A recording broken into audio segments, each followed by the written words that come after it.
Total vacancy इसमें 4135, total vacancy 4135 और total vacancy 4135 है। और जनरल के लिए फ़ीस है 850 रुपये।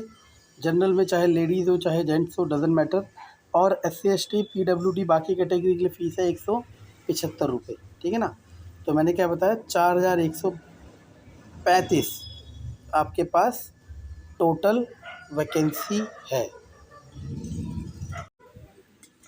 गुड मॉर्निंग दोस्तों, welcome to the channel maths concept academy. मेरा नाम रवि। मैं आपके लिए मैथमेटिकल कंटेंट की वीडियो लाता हूँ और साथ ही साथ मेनली स्पेशली KVS में होने वाले सारे अपडेट। और अब मैंने स्टार्ट कर दिया, जितने भी गवर्नमेंट जॉब के फॉर्म्स निकलेंगे मैं आपको उनको ब्रीफ करूँगा ताकि आपको उसमें बहुत आसानी लगे, ताकि मैं आपको हिंदी में ब्रीफ करूँ, ताकि आपको जो पढ़ने में या समझने में जो दिक्कत होती है, थोड़ी भी दिक्कत, वो मैं आपकी दूर कर सकूँ। ठीक है।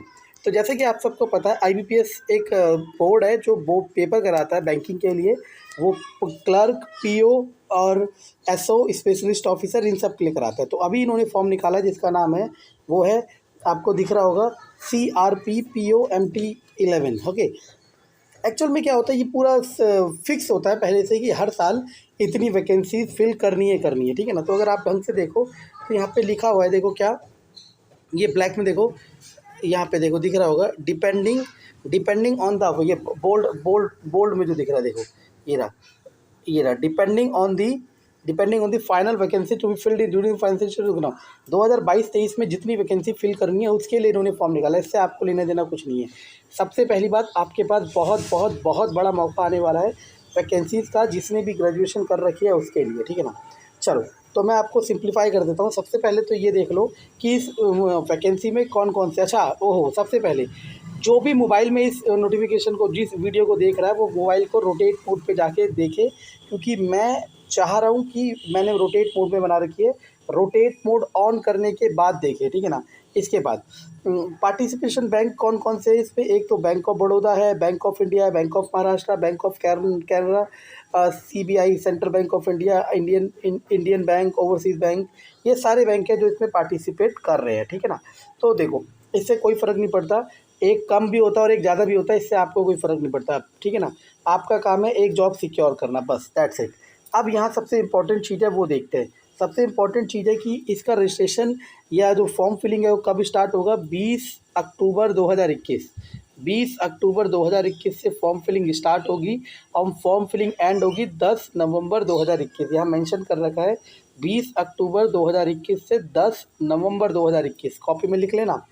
इसके बाद पेमेंट के लिए भी सेम डेट है, 20 अक्टूबर से 10 नवंबर। इसके बाद आपको पता है IBPS की सबसे बेस्ट बात क्या होती है, अगर आप में से कोई भी बच्चा गवर्नमेंट जॉब पाना चाहता है, उसने ठान रखा है कि मुझे गवर्नमेंट जॉब पानी है, तो आपको पता है और एग्ज़ाम्स पे, चाहे SSC की एक एग्जांपल ले लेते हैं, उसमें अनसर्टेनिटी बहुत होती है। अनसर्टेनिटी मतलब एग्ज़ाम कैंसिल होना, ये होना, वो होना, मतलब उसमें डिले बहुत होता है। लेकिन आपको हैरानी होगी, IBPS इस बात के लिए सबसे बेस्ट है, क्या वो पहले कैलेंडर निकाल देता है कि क्या क्या होने वाला है।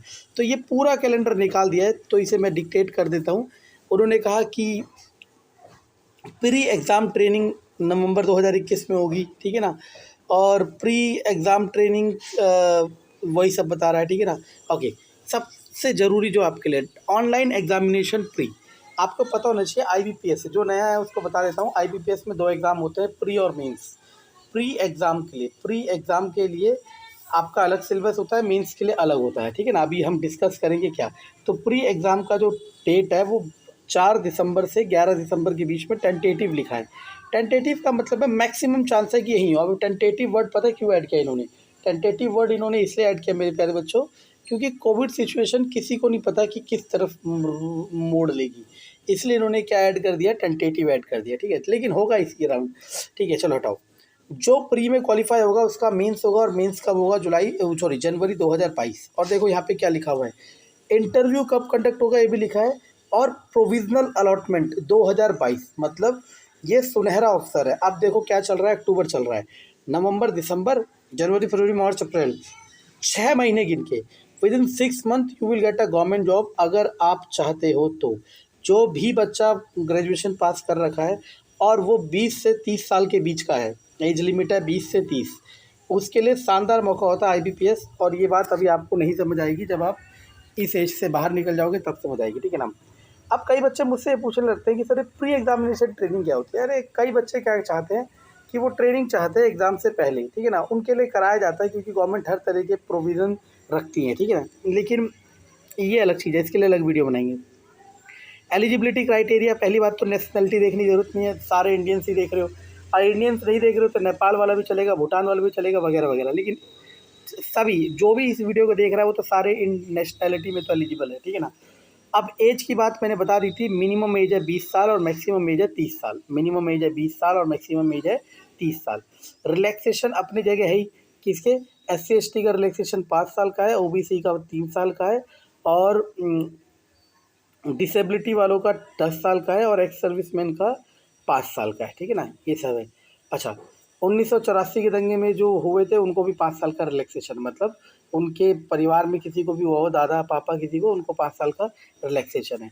तो इसका बेनिफिट आप उठा सकते हो। हमने क्या पढ़ लिया, एज लिमिट क्या है, नेशनलिटी क्या है, रिलैक्सेशन क्या है। ग्रेजुएशन आपके पास होनी चाहिए, याद रखना, और कोई परसेंटेज नहीं मांगे ग्रेजुएशन में। ये इतनी बड़ी अपॉर्चुनिटी होती है, वरना कई जगह ग्रेजुएशन मांगते परसेंटेज मांगते हैं, वो हट जाएगा, ठीक है ना।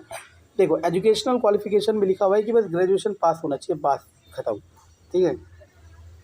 अच्छा, यहाँ पे एक चीज़ ध्यान रखना, देखो यहाँ पे पॉइंट नंबर 3 में आपको दिख रहा होगा बच्चों, पॉइंट नंबर 3 में देखो, ये वाला पॉइंट देखो, द से मतलब फ्रैक्शन ऑफ परसेंटेज, मतलब ये कह रहा है कि अगर आपके 59.99% है, 59.99% है, ये 59.99% है, तो आप इसे जब फॉर्म फिल करोगे तो 60% मत लिखना, सिर्फ 59.99% लिखना, ठीक है। ये एरर माना जाएगा। हालांकि मैं आपको एक अंदर की बात बता देता हूँ, इस एरर से दिक्कत तो होती है, लेकिन ऐसा नहीं कि आपके जॉब सिलेक्शन में दिक्कत होगी। बाद में आपसे एक्नॉलेजमेंट लिखवा दी जाएगी, अंडरटेकिंग लिखवा दिया जाएगा, लेकिन फिलहाल ऐसी गलती नहीं करनी है, मेरा ऐसा मानना है, ठीक है ना। चलो, तो अब आते हैं हमारे पास, बाकी ये बहुत सारी चीज़ें दे रखी हैं कि डिसेबिलिटी पैरामीटर्स वगैरह वगैरह। अगर किसी को दिक्कत हो तो मुझे कमेंट में बताना, मैं इसको एक्सप्लेन कर दूंगा। फिलहाल मैं आता हूँ प्री के पेपर में। देखो बहुत मज़ेदार पेपर होता है। देखो 60 मिनट, 1 घंटे का पेपर होगा। इंग्लिश के 30 क्वेश्चन आएंगे, रीजनिंग के 30 क्वेश्चन आएंगे, इंग्लिश के 30, रीजनिंग के 35, मैथ के 35, total 100 question, 100 number, 60 minute. Actual में पता है यहाँ क्या होता है, अब यहाँ क्या होता है, यहाँ खेल होता है स्पीड का। क्यों, आप दिमाग लगाओ, 100 क्वेश्चन आपके पास है और 60 मिनट है, यानी कि एक क्वेश्चन ऑलमोस्ट आपको 40 सेकेंड में करना है, ठीक है ना, 40 सेकेंड में, जो कि बहुत चैलेंजिंग बात होती है। तो लेकिन इसमें सुनना, प्री जो होता है वो हमारा क्वालिफाइंग होता है। क्या होता है, क्वालिफाइंग होता है, ठीक है ना। तो हमें क्या करना होता है क्लास, हमें प्री में कट ऑफ क्लियर करनी है, बस हमें प्री में क्या करनी है, कट ऑफ क्लियर करनी है, ठीक है। चलो, तो प्री में आपको क्या करने होते हैं, कट ऑफ क्लियर करनी है। यहाँ पे लिखा है क्वालिफाइंग, अगर नहीं लिखा तो नहीं होगा, रुक जाओ,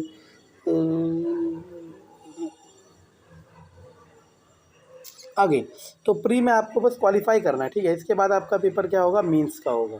इसकी स्ट्रेटजी कैसे बनती है वो भी मैं बताऊंगा आपको, ठीक है ना। मेंस में आपके पास रीजनिंग, कंप्यूटर एप्टीट्यूड आएंगे। देखो 45 क्वेश्चन 60 नंबर के, और अब आएंगे जर्नल इकोनॉमी, बैंकिंग अवेयरनेस आएगा 40 नंबर का, इंग्लिश लैंग्वेज आएगा 35 नंबर का, डाटा DI इंटरप्रिटेशन, मतलब मैथ का जो DI वाला सेक्शन होता है वो आएगा 35 नंबर का, ठीक है ना। और एक पेपर होगा इंग्लिश लैंग्वेज का, जिसमें आपको ऐसे लेटर राइटिंग आएगा, वो आएगा 25 नंबर का, ठीक है ना। टोटल आपके पास देखो 3 घंटे 30 मिनट, 3.5 घंटे का पेपर होगा। और आप पे क्वेश्चन कितने आ गए, 155 क्वेश्चन तो आ गए, प्लस एक लेटर और एक ऐसे आएगा। तो मेंस इसका चैलेंजिंग होता है, लेकिन मेंस भी हो जाएगा, जॉब तो पाते ही ये लोग, ठीक है ना।